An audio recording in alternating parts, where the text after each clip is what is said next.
how to create Ghibli style image. First of all, let's navigate and open the web browser on your phone that you use for searching. Once you are in, use the search bar to find the Grok AI website.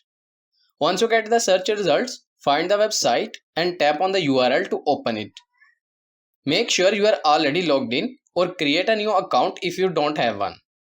Now tap on the attachment icon at the bottom left side and then tap on the select files button to upload an image. Select an image from your media library, and once the uploading is complete, write the following prompt to generate Ghibli style image, and finally tap on the arrow icon to start the process.